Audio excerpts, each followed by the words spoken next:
What's up, guys? Welcome back to the Harmful Disease Podcast. My name is Jonathan. I'm 17 and I go to Central Gwinnett High School. Normally, we talk about soccer here, but today we felt we needed to try something else. Today, we are going to talk about COVID-19 and how it affected everybody in the United States.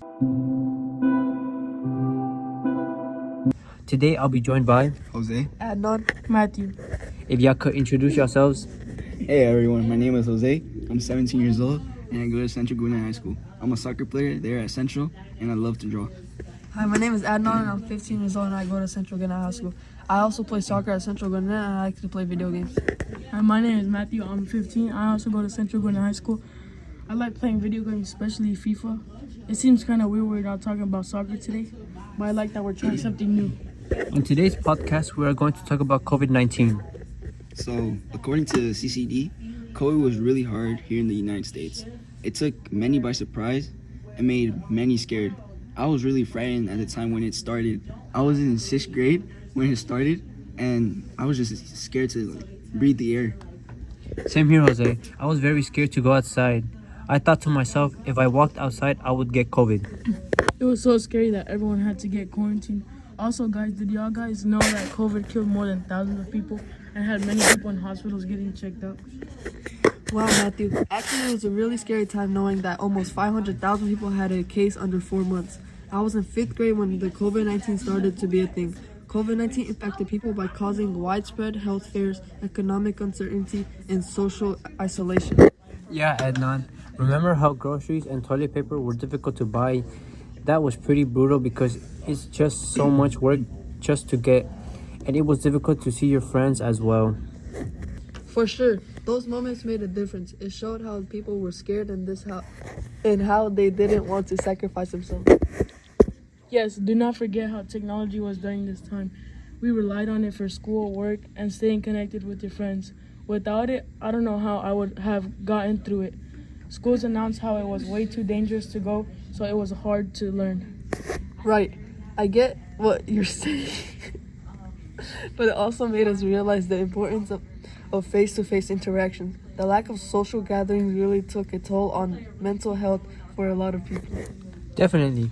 It's really important to discuss not just the physical impacts of COVID, but also the mental and emotional effects it had on everyone. Yeah, Jonathan. And as we move forward, it's important to take those lessons with us. How can we better prepare for future challenges that may be as bad as COVID-19? That's a great point, Jose. So let's dive into the topic and share experiences and thoughts. Okay, Jonathan.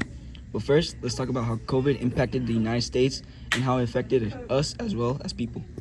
I like that idea, Jose. The impact it had on the United States is that there were about 7 million people have died during the pandemic, and it had over 31,000 retail and food services closed due to COVID-19. So at that point, I think it started to get so hard that they started to give out free vaccines to people to let all the community safe and not be at high risk. I agree. I also feel like we learned to check in on each other more often. The sense of community feels stronger now, but it was also better to be safer. Yes, it made us realize how we want to keep each other safe and take more responsibility with each other. Health has definitely increased more after that. Exactly. The pandemic has also opened up more conversations with more people that might have been uncomfortable before. Because of this, we had learned more on regular check-ins with our friends and our families. This could really make a big difference in our society. I also believe that community events, both virtual and in person, should be encouraged to foster connections. Great suggestions. Let's not forget the role of local organizations in supporting mental health innovatives too.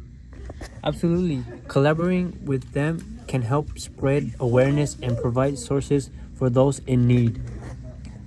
So as we look ahead, what specific actions can we take to make sure we're supporting each other efficiently? Matthew, what are you gonna say? Maybe we could start a community group focused on mental wellness and organize workshop or activities. That sounds like a good idea. Engaging the community in meaningful ways can build lasting connections. And let's not misjudge the power of social media to promote these initiatives. It can reach a wider audience. True. We can use those platforms to share stories and resources, creating an effect. And okay, Adnan, how did COVID really affect you or your family while this happened, if you don't mind me asking? It affected us a lot because it didn't let us go places that we wanted to. And yeah, I don't know what else to say. Jose, how did it affect your family? So for me, nothing really happened. We just stayed inside and did nothing the whole entire time. But Jonathan, back to you. For me, it affected us by not seeing our family members and not being able to go outside, just staying indoor almost all day.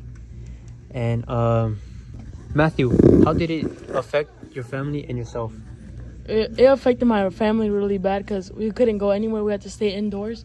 But for me, it wasn't that bad because I would play video games mostly like all day, sleep, and just chill in my house and play online with my friends all night. Okay, everyone, that's it for today's episode. We'll be back for tomorrow's Champions League highlights, and we'll talk about a lot more about how Barca might line up against Real Madrid on Saturday.